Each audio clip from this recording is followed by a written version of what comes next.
Bonsoir. Ce soir, poursuivons les aventures du gentleman cambrioleur. Arrêté et enfermé à la prison de la Santé, Arsène Lupin continue pourtant à intriguer la police et à défier ses ennemis. Voici Arsène Lupin en prison de Maurice Leblanc. Il n'est point de touristes dignes de ce nom qui ne connaissent les bords de la Seine et qui n'est remarqué en allant des ruines de Jumièges aux ruines de Saint-Wandrille, l'étrange petit château féodal du Malaquis, si fièrement campé sur sa roche, en pleine rivière. L'arche d'un pont le relie à la route. La base de ses tourelles sombres se confond avec le granit qui le supporte, bloc énorme détaché d'on ne sait quelle montagne et jeté là par quelque formidable convulsion. Tout autour, l'eau calme du grand fleuve joue parmi les roseaux et des bergeronnettes tremblent sur la crête humide des cailloux. L'histoire du Malaquis est rude comme son nom, revêche comme sa silhouette. Ce ne fut que combat, siège, assaut, rapine et massacre. Aux veillées du pays de Caux, on évoque en frissonnant les crimes qui s'y commirent. On raconte de mystérieuses légendes. On parle du fameux souterrain qui conduisait jadis à l'abbaye de Jumièges et au manoir d'Agnès Sorel, la belle amie de Charles VII. Dans cet ancien repère de héros et de brigands habite le baron Nathan Cahorn, le baron Satan, comme on l'appelait jadis à la Bourse, où il s'est enrichi un peu trop brusquement. Les seigneurs du Malaquis, ruinés, ont dû lui vendre, pour un morceau de pain, la demeure de leurs ancêtres. Il y a installé ses admirables collections de meubles et de tableaux, de faïences et de bois sculptés. Il y vit seul, avec 3 vieux domestiques. Nul n'y pénètre jamais. Nul n'a jamais contemplé dans le décor de ces salles antiques les 3 Rubens qu'il possède. Ses 2 Watteau, sa chaire de Jean Goujon, et tant d'autres merveilles arrachées à coups de billets de banque aux plus riches habitués des ventes publiques. Le baron Satan a peur. Il a peur non point pour lui, mais pour les trésors accumulés avec une passion si tenace et la perspicacité d'un amateur que les plus madrés des marchands ne peuvent se vanter d'avoir induit en erreur. Il les aime, ces bibelots. Il les aime âprement, comme un avare, jalousement, comme un amoureux. Chaque jour, au coucher du soleil, les 4 portes bardées de fer qui commandent les 2 extrémités du pont et l'entrée de la cour d'honneur sont fermées et verrouillées. Au moindre choc, des sonneries électriques vibreraient dans le silence. Du côté de la Seine, rien à craindre. Le roc s'y dresse à pic. Or, un vendredi de septembre, le facteur se présenta comme d'ordinaire à la tête de pont. Et, selon la règle quotidienne, ce fut le baron qui entrebâilla le lourd battant. Il examina l'homme aussi minutieusement que s'il ne connaissait pas déjà, depuis des années, cette bonne face réjouie et ses yeux narquois de paysan, et l'homme lui dit en riant « C'est toujours moi, monsieur le baron. Je ne suis pas un autre qui aurait pris ma blouse et ma casquette. » « Sait-on jamais ?» murmura Cahorn. Le facteur lui remit une pile de journaux. Puis, il ajouta « Et maintenant, monsieur le baron, il y a du nouveau. » Du nouveau, une lettre, et recommandée encore. Isolé, sans amis ni personne qui s'intéressât à lui, jamais le baron ne recevait de lettres, et tout de suite cela lui parut un événement de mauvais augure dont il y avait lieu de s'inquiéter. Quel était ce mystérieux correspondant qui venait le relancer dans sa retraite? « Il faut signer, monsieur le baron. » Il signa en maugréant. Puis, il prit la lettre, attendit que le facteur eût disparu au tournant de la route, et après avoir fait quelques pas de long en large, il s'appuya contre le parapet du pont et déchira l'enveloppe. Elle portait une feuille de papier quadrillé, avec cet en-tête manuscrit. « Prison de la Santé, Paris. » Il regarda la signature. Arsène Lupin. Stupéfait, il lut « Monsieur le baron ». Il y a, dans la galerie qui réunit vos 2 salons, un tableau de Philippe de Champaigne d'excellente facture et qui me plaît infiniment. Vos Rubens sont aussi de mon goût, ainsi que votre plus petit Watteau. Dans le salon de droite, je note la crédence Louis XIII, les tapisseries de Beauvais, le guéridon Empire, signé Jacob, et le bahut Renaissance. Dans celui de gauche, toute la vitrine des bijoux et des miniatures. Pour cette fois, je me contenterai de ces objets qui seront, je crois, d'un écoulement facile. Je vous prie donc de les faire emballer convenablement et de les expédier à mon nom, port payé, en gare des Batignolles, avant 8 jours. Faute de quoi, je ferai procéder moi-même à leur déménagement dans la nuit du mercredi 27 au jeudi 28 septembre. Et, comme de juste, je ne me contenterai pas des objets sus-indiqués. Veuillez excuser le petit dérangement que je vous cause et accepter l'expression de mes sentiments de respectueuse considération. Arsène Lupin. P.S. Surtout ne pas m'envoyer le plus grand des Watteau. Quoique vous l'ayez payé 30 000 francs à l'hôtel des ventes, ce n'est qu'une copie, l'original ayant été brûlé, sous le directoire, par Barras, un soir d'orgie. Consultez les mémoires inédits de Garat. Je ne tiens pas non plus à la châtelaine Louis XV, dont l'authenticité me semble douteuse. Cette lettre bouleversa le baron Cahorn. Signée de tout autre, elle l'eût déjà considérablement alarmé, mais signée d'Arsène Lupin. Lecteur assidu des journaux, au courant de tout ce qui se passait dans le monde en fait de vols et de crimes, il n'ignorait rien des exploits de l'infernal cambrioleur. Certes, il savait que Lupin, arrêté en Amérique par son ennemi Ganimard, était bel et bien incarcéré, que l'on instruisait son procès, avec quelle peine, mais il savait aussi que l'on pouvait s'attendre à tout de sa part. D'ailleurs, cette connaissance exacte du château, de la disposition des tableaux et des meubles, était un indice des plus redoutables. Qui l'avait renseigné sur des choses que nul n'avait vues?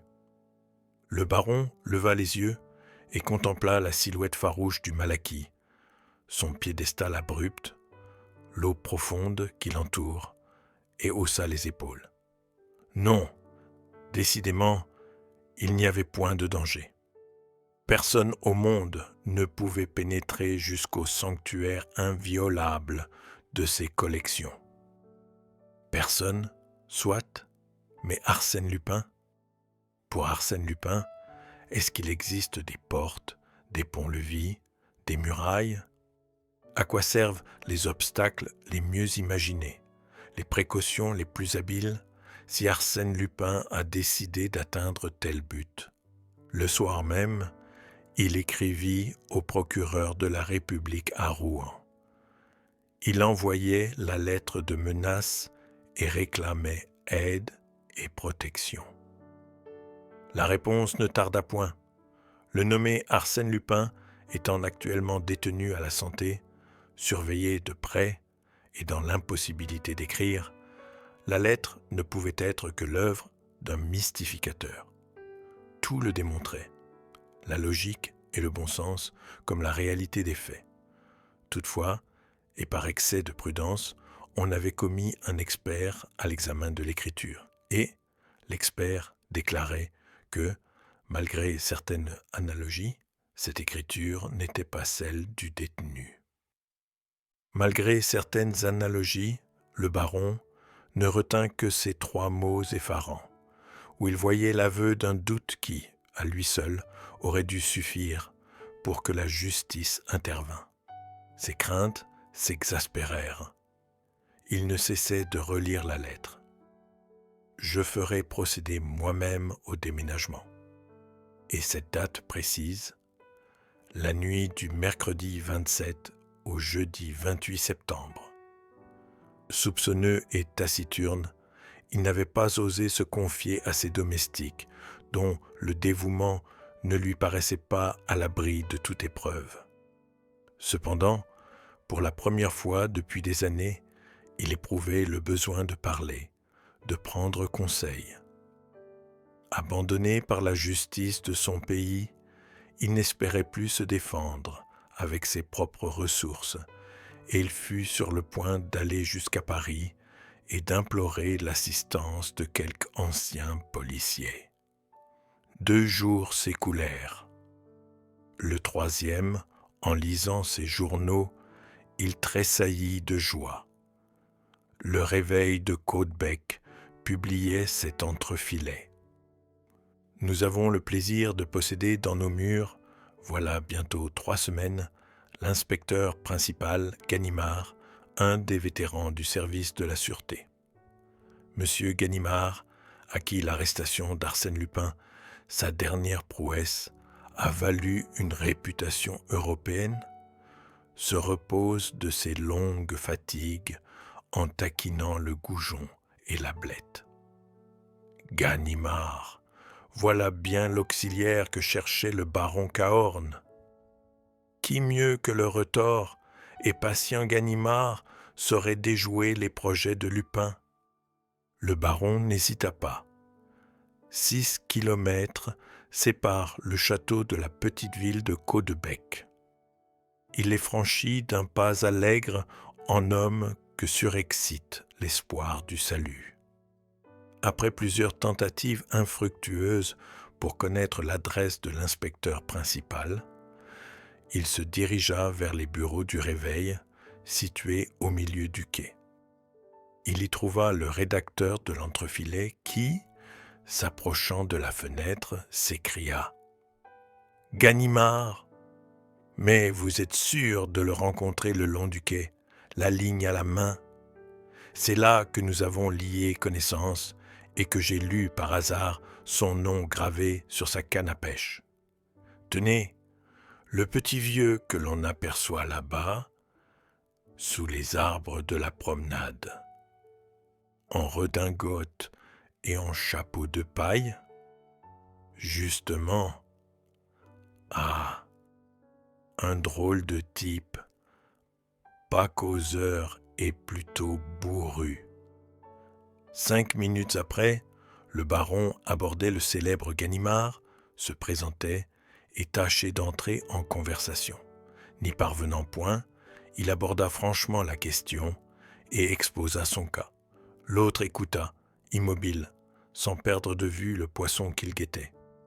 Puis, il tourna la tête vers lui, le toisa des pieds à la tête d'un air de profonde pitié et prononça « Monsieur, ce n'est guère l'habitude de prévenir les gens que l'on veut dépouiller. Arsène Lupin, en particulier, ne commet pas de pareilles bourdes. Cependant, monsieur, si j'avais le moindre doute, croyez bien que le plaisir de fourrer encore dedans ce cher Lupin l'emporterait sur toute autre considération. Par malheur, ce jeune homme est sous les verrous. S'il s'échappe, on ne s'échappe pas de la santé. Mais lui, Lui, pas plus qu'un autre. Cependant, eh bien, s'il s'échappe, tant mieux, je le repincerai. En attendant, dormez sur vos deux oreilles et n'effarouchez pas davantage ces tablettes. La conversation était finie. Le baron retourna chez lui, un peu rassuré par l'insouciance de Ganimard. Il vérifia les serrures, espionna les domestiques, et 48 heures encore se passèrent pendant lesquelles il arriva presque à se persuader que, somme toute, ses craintes étaient chimériques. Non, décidément, comme l'avait dit Ganimard, on ne prévient pas les gens que l'on veut dépouiller. La date approchait. Le matin du mardi, veille du 27, rien de particulier. Mais à 3 heures, un gamin sonna. Il apportait une dépêche. Aucun colis en gare Batignolles. Préparez tout pour demain soir. Arsène. De nouveau, ce fut l'affolement, à tel point qu'il se demanda s'il ne céderait pas aux exigences d'Arsène Lupin. Il courut à Caudebec. Ganimard pêchait à la même place, assis sur un pliant. Sans un mot, il lui tendit le télégramme. « Et après » fit l'inspecteur. « Après ?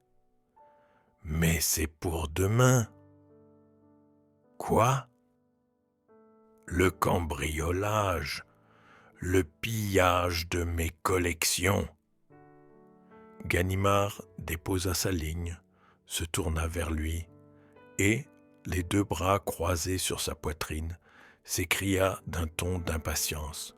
« Oh, ça, est-ce que vous vous imaginez que je vais m'occuper d'une histoire aussi stupide ? Quelle indemnité demandez-vous pour passer au château la nuit du 27 au 28 septembre ? Pas un sou, fichez-moi la paix. Fixez votre prix. Je suis riche, extrêmement riche. La brutalité de l'offre déconcerta Ganimard, qui reprit, plus calme. Je suis ici en congé et je n'ai pas le droit de me mêler. Personne ne le saura. Je m'engage, quoi qu'il arrive, à garder le silence. Oh, il n'arrivera rien. Eh bien, voyons, 3000 francs, est-ce assez ? L'inspecteur huma une prise de tabac, réfléchit et laissa tomber. Soit. Seulement, je dois vous déclarer loyalement que c'est de l'argent jeté par la fenêtre. Ça m'est égal. En ce cas, et puis, après tout, est-ce qu'on sait avec ce diable de Lupin ? Il doit avoir à ses ordres toute une bande. Êtes-vous sûr de vos domestiques ? Ma foi. Alors, ne comptons pas sur eux. Je vais prévenir par dépêche 2 gaillards de mes amis qui nous donneront plus de sécurité. Et maintenant, filez, qu'on ne nous voit pas ensemble. À demain, vers les 9 heures. Le lendemain, date fixée par Arsène Lupin, le baron Cahorn décrocha sa panoplie, fourbit ses armes et se promena aux alentours de Malaquis. Rien d'équivoque ne le frappa. Le soir, à 8h30, il congédia ses domestiques. Ils habitaient une aile en façade sur la route, mais un peu en retrait, et tout au bout du château. Une fois seul, il ouvrit doucement les 4 portes. Après un moment, il entendit des pas qui s'approchaient.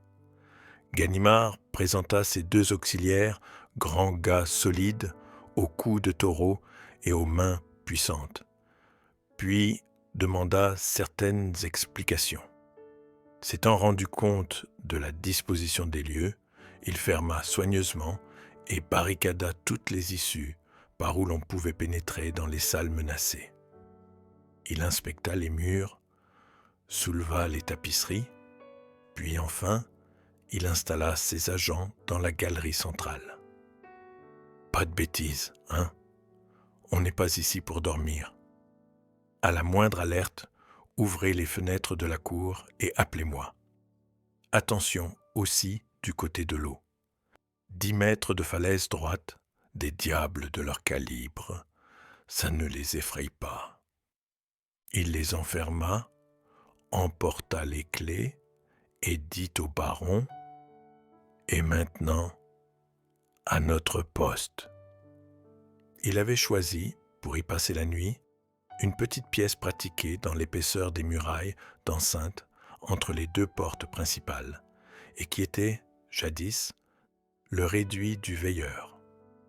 Un judas s'ouvrait sur le pont, un autre sur la cour. Dans un coin, on apercevait comme l'orifice d'un puits. « Vous m'avez bien dit, monsieur le baron, que ce puits était l'unique entrée des souterrains, et que, de mémoire d'homme, elle est bouchée. » « Oui. » Donc, à moins qu'il n'existe une autre issue ignorée de tous, sauf d'Arsène Lupin, ce qui semble un peu problématique, nous sommes tranquilles.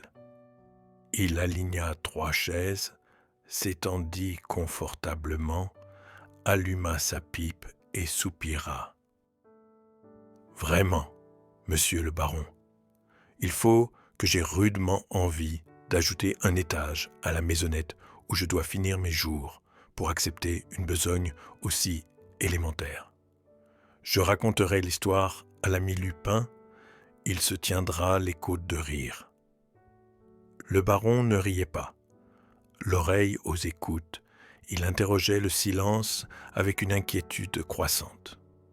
De temps en temps, il se penchait sur le puits et plongeait dans le trou béant un œil anxieux. 11h minuit, 1h sonnèrent. Soudain, il saisit le bras de Ganimard qui se réveilla en sursaut. « Vous entendez ? » ?»« Oui, qu'est-ce que c'est ? C'est moi qui ronfle. » »« Mais non, écoutez. » »« Ah, parfaitement. C'est la corne d'une automobile. » Eh bien, il est peu probable que Lupin se serve d'une automobile comme d'un bélier pour démolir votre château. Aussi, monsieur le baron, à votre place, je dormirai comme je vais avoir l'honneur de le faire à nouveau. Bonsoir. Ce fut la seule alerte. Ganimard put reprendre son somme interrompu et le baron n'entendit plus que son ronflement sonore et régulier.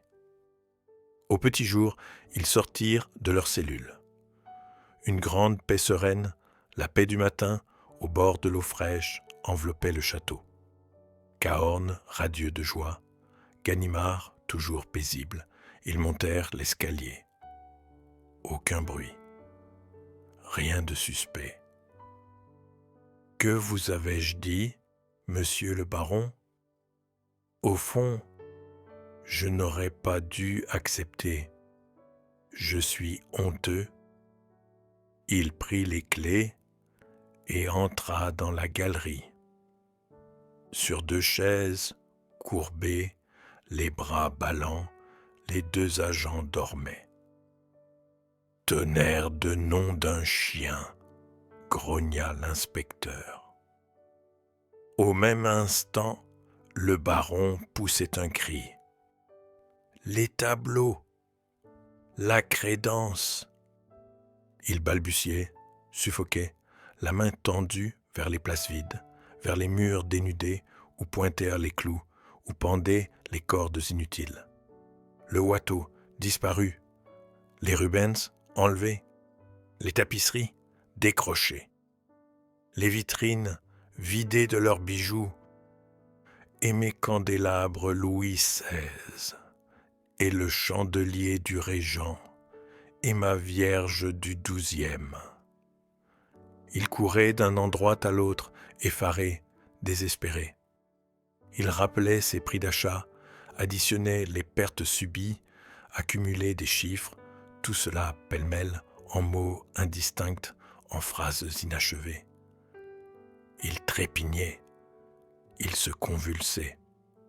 Fou de rage et de douleur, on aurait dit un homme ruiné, qui n'a plus qu'à se brûler la cervelle. Si quelque chose eût pu le consoler, c'eût été de voir la stupeur de Ganimard. Contrairement au baron, l'inspecteur ne bougeait pas, lui. Il semblait pétrifié, et d'un œil vague, il examinait les choses. Les fenêtres, fermées, les serrures des portes, intactes, pas de brèche au plafond, pas de trou au plancher. L'ordre était parfait. Tout cela avait dû s'effectuer méthodiquement, d'après un plan inexorable et logique. Arsène Lupin, Arsène Lupin, murmura-t-il, effondré. Soudain, il bondit sur les deux agents, comme si la colère enfin le secouait, et il les bouscula furieusement et les injuria. Ils ne se réveillèrent point. « Diable, fit-il, est-ce que par hasard ?» Il se pencha sur eux et, tour à tour, les observa avec attention. Ils dormaient, mais d'un sommeil qui n'était pas naturel. Il dit au baron « On les a endormis. » Mais qui ? Et lui, parbleu, ou sa bande, mais dirigée par lui. C'est un coup de sa façon. La griffe y est bien. En ce cas, je suis perdu, rien à faire. Rien à faire ? Mais c'est abominable, c'est monstrueux. Déposer une plainte. À quoi bon ? Dame, essayez toujours. La justice a des ressources. La justice. Mais vous voyez bien par vous-même. Tenez, en ce moment où vous pourriez chercher un indice, découvrir quelque chose, vous ne bougez même pas. Découvrir quelque chose avec Arsène Lupin. Mais, mon cher monsieur, Arsène Lupin ne laisse jamais rien derrière lui. Il n'y a pas de hasard avec Arsène Lupin. J'en suis à me demander si ce n'est pas volontairement qu'il s'est fait arrêter par moi, en Amérique. Alors, je dois renoncer à mes tableaux, à tout. Mais ce sont les perles de ma collection qu'il m'a dérobées. Je donnerais une fortune pour les retrouver. Si on ne peut rien contre lui, qu'il dise son prix. Ganimard le regarda fixement. Ça, c'est une parole sensée. Vous ne la retirez pas ? Non, non, non. Mais pourquoi ? Une idée que j'ai ? Quelle idée ? Nous en parlerons si l'enquête n'aboutit pas. Seulement, pas un mot de moi, si vous voulez que je réussisse. Il ajouta entre ses dents. Et puis, vrai, je n'ai pas de quoi me vanter. Les deux agents reprenaient peu à peu connaissance avec cet air hébété de ceux qui sortent du sommeil hypnotique. Ils ouvraient des yeux étonnés, ils cherchaient à comprendre. Quand Ganimard les interrogea, ils ne se souvenaient de rien. Cependant, vous avez dû voir quelqu'un? Non. Rappelez-vous? Non, non. Et vous n'avez pas bu? Ils réfléchirent, et l'un d'eux répondit: Si, moi, j'ai bu un peu d'eau. De l'eau de cette carafe? Oui. Moi aussi, déclara le second. Ganimard la sentit, la goûta. Elle n'avait aucun goût spécial, aucune odeur. Allons, fit-il, nous perdons notre temps. Ce n'est pas en 5 minutes que l'on résout les problèmes posés par Arsène Lupin.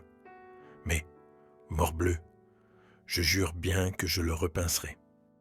Il gagne la seconde manche. À moi, la belle. Le jour même, une plainte en vol qualifiée était déposée par le baron de Cahorn contre Arsène Lupin, détenu à la Santé. Cette plainte, le baron la regretta souvent quand il vit le Malaquis livré aux gendarmes, aux procureurs, aux juges d'instruction, aux journalistes, à tous les curieux qui s'insinuent partout où ils ne devraient pas être. L'affaire passionnait déjà l'opinion. Elle se produisait dans des conditions si particulières, le nom d'Arsène Lupin excitait à tel point les imaginations que les histoires les plus fantaisistes remplissaient les colonnes des journaux et trouvaient créance auprès du public. Mais la lettre initiale d'Arsène Lupin, que publia l'Écho de France, et nul ne sut jamais qui en avait communiqué le texte, cette lettre, où le baron Cahorn était effrontément prévenu de ce qui le menaçait, causa une émotion considérable. Aussitôt des explications fabuleuses furent proposées. On rappela l'existence des fameux souterrains, et le parquet influencé poussa ses recherches dans ce sens. On fouilla le château du haut en bas. On questionna chacune des pierres.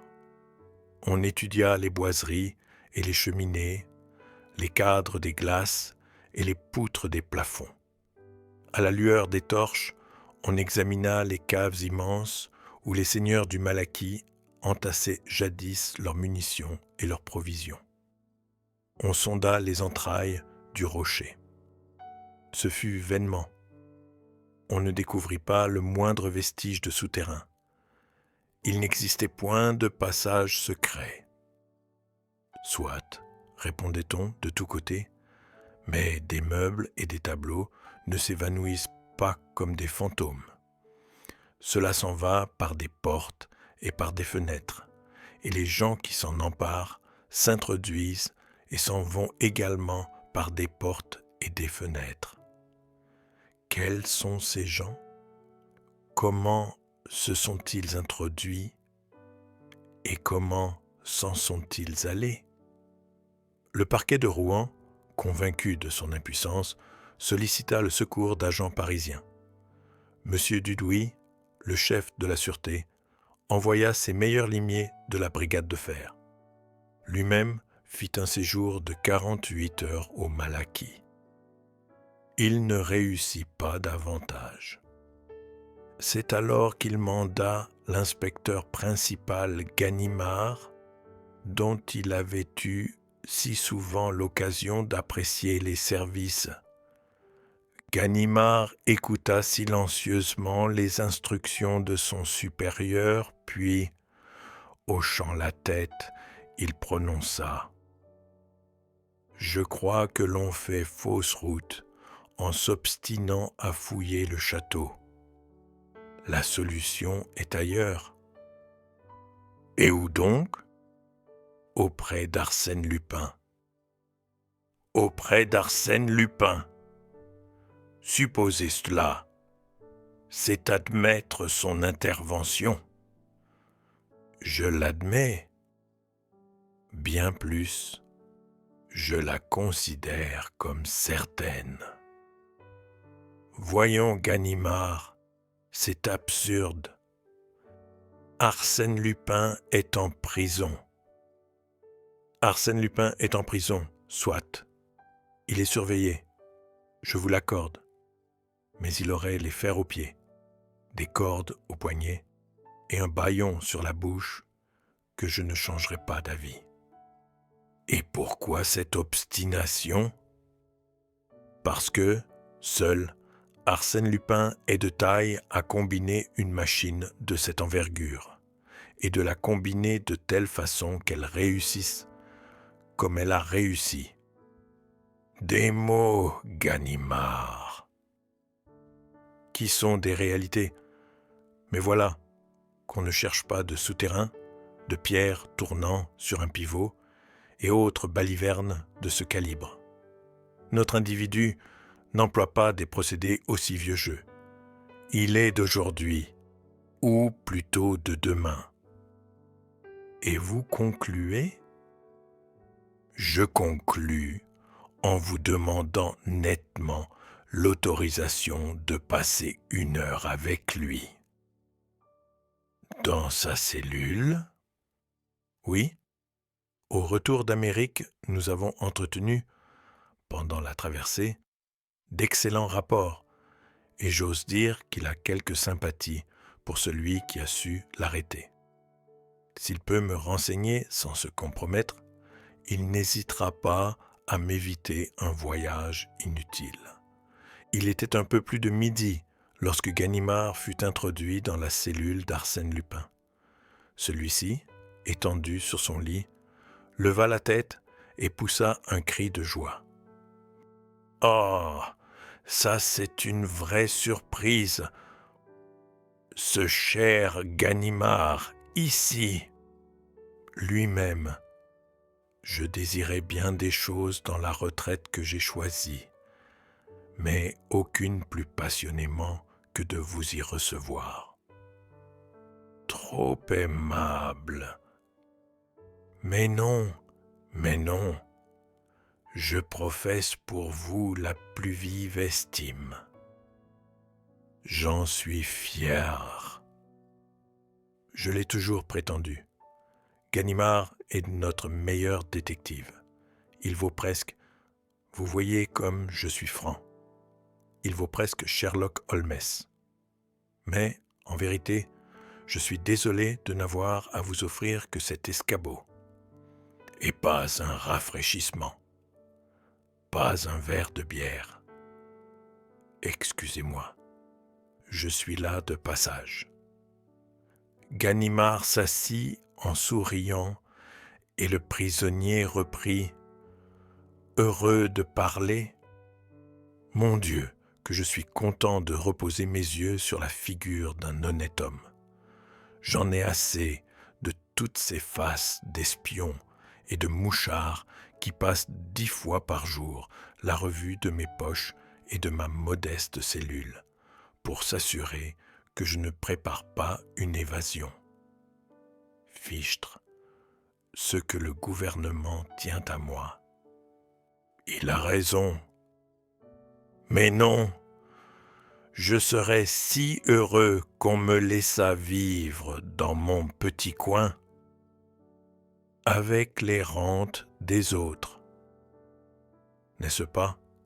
Ce serait si simple. Mais je bavarde, je dis des bêtises et vous êtes peut-être pressé. Allons au fait, Ganimard. Qu'est-ce qui me vaut l'honneur d'une visite ? L'affaire Cahorn, déclara Ganimard, sans détour.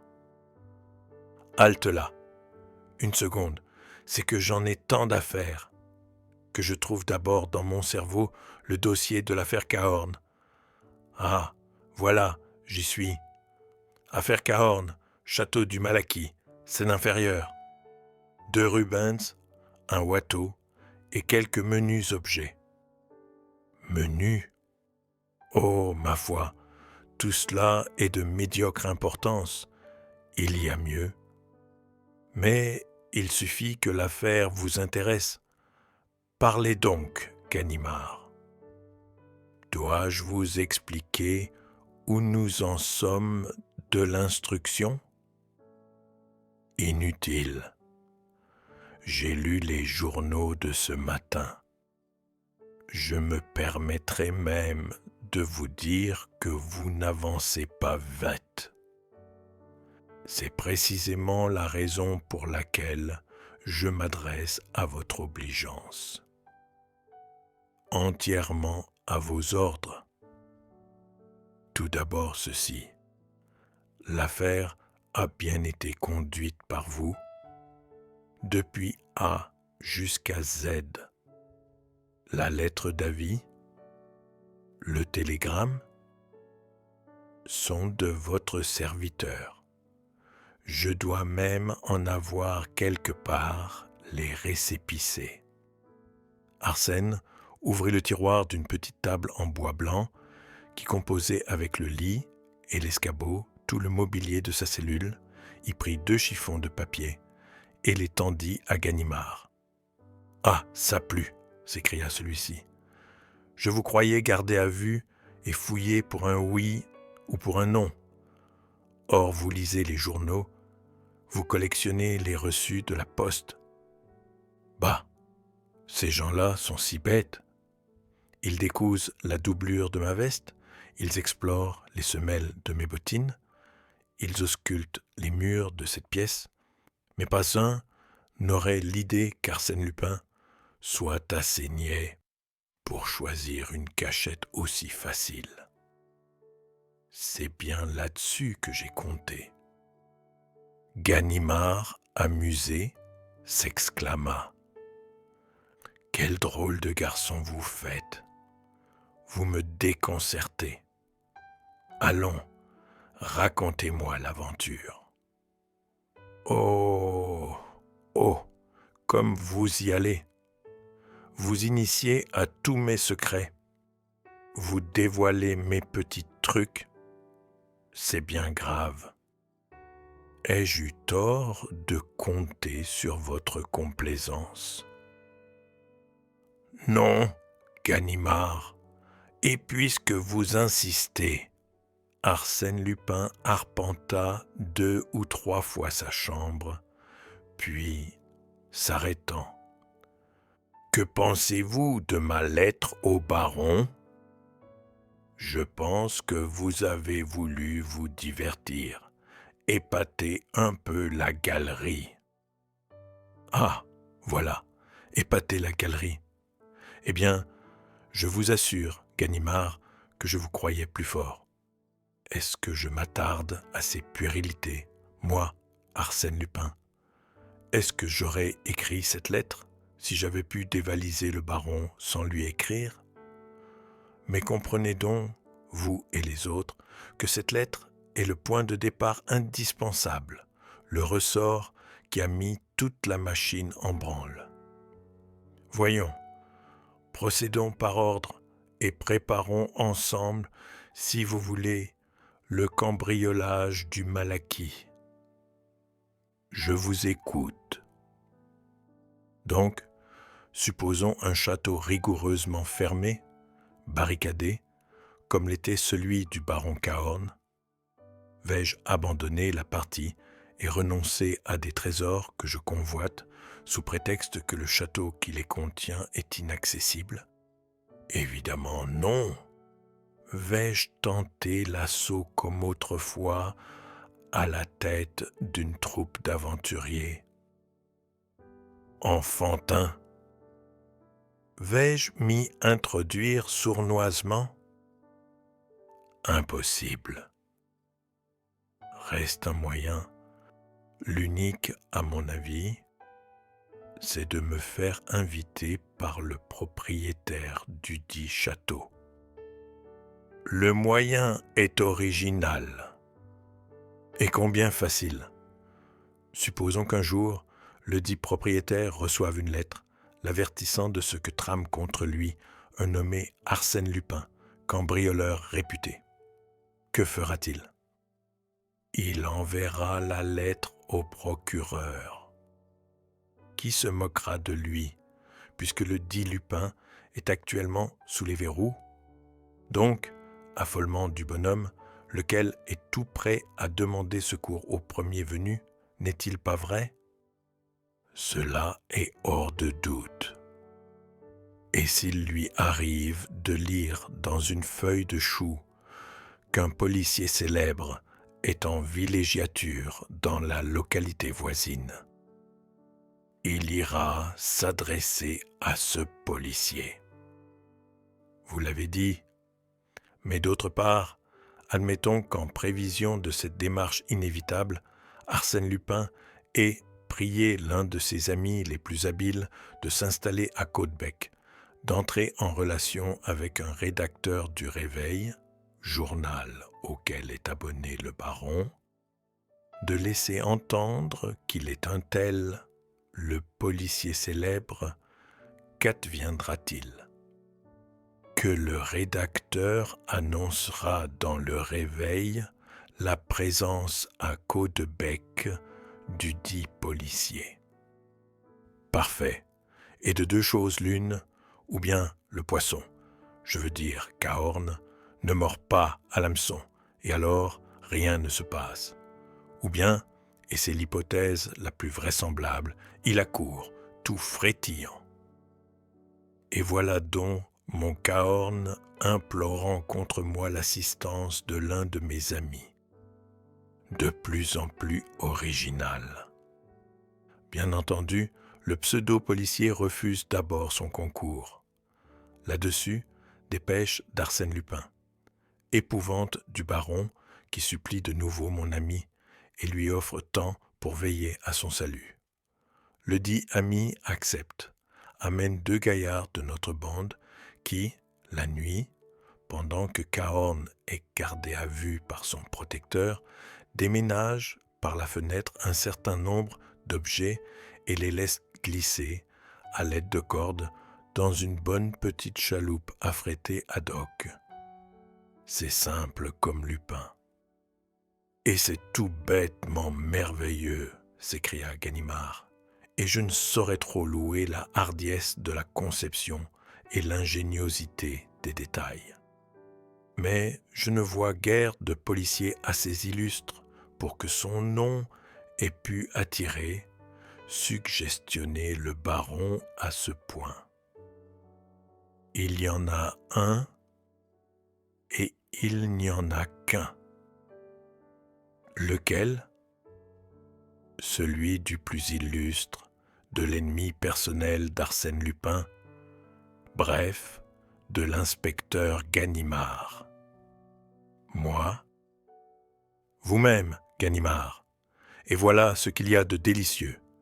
Si vous allez là-bas et que le baron se décide à causer, vous finirez par découvrir que votre devoir est de vous arrêter vous-même, comme vous m'avez arrêté en Amérique. Hein? La revanche est comique.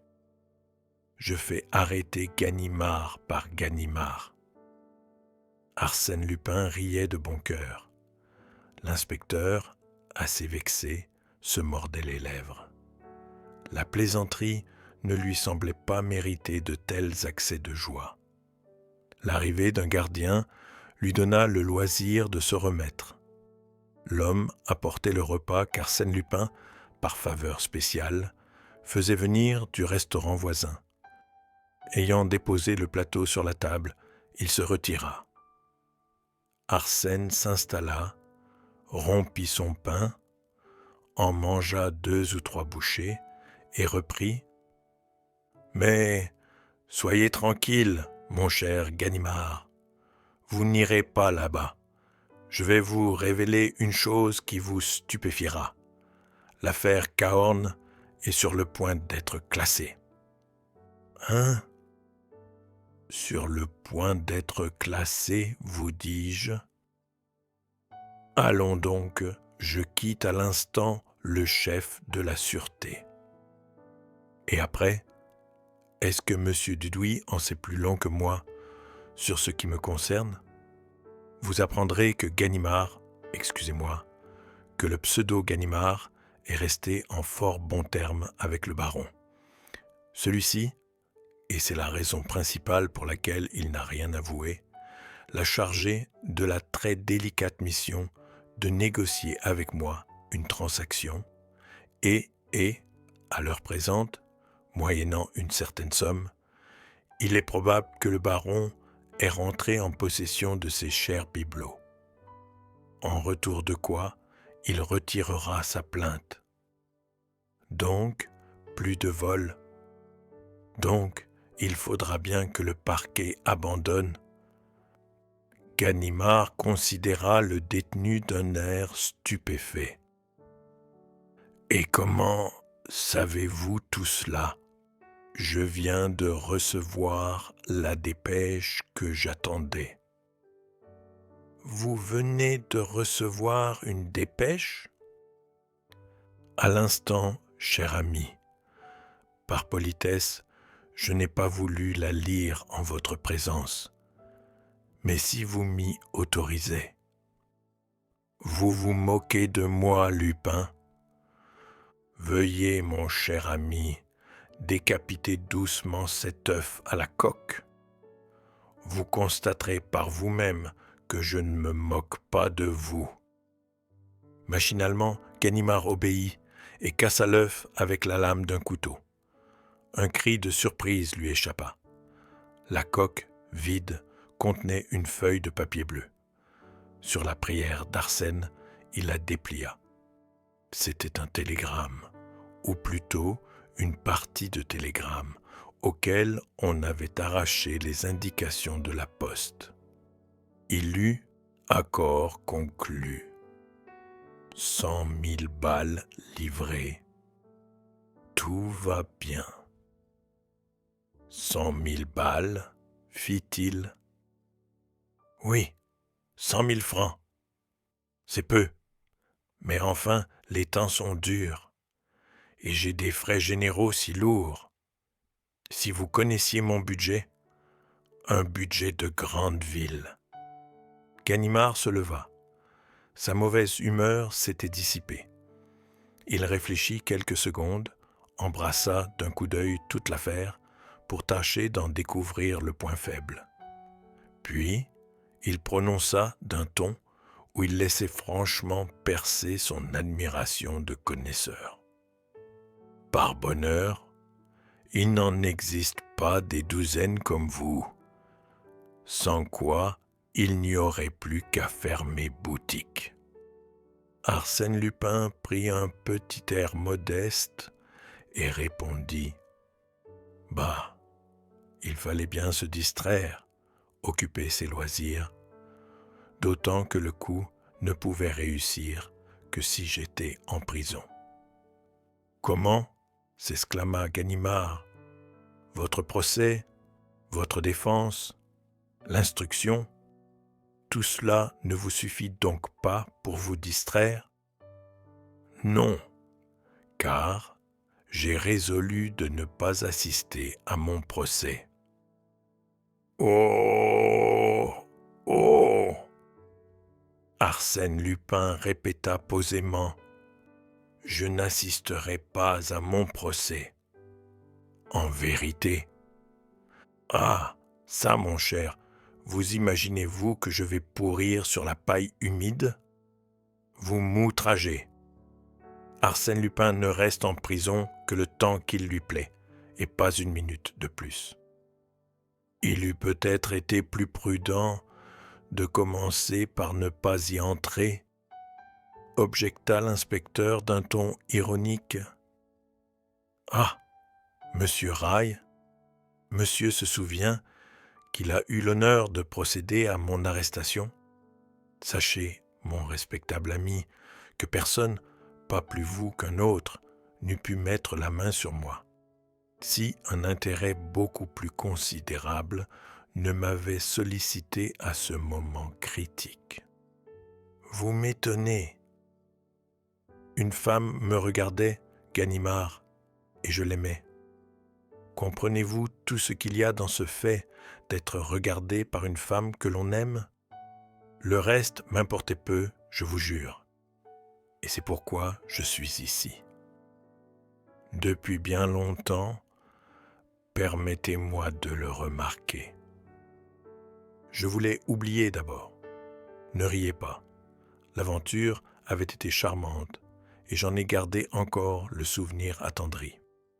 Et puis, je suis quelque peu neurasthénique. La vie est si fiévreuse de nos jours. Il faut savoir, à certains moments, faire ce que l'on appelle une cure d'isolement. Cet endroit est souverain pour les régimes de ce genre. On y pratique la cure de santé dans toute sa rigueur.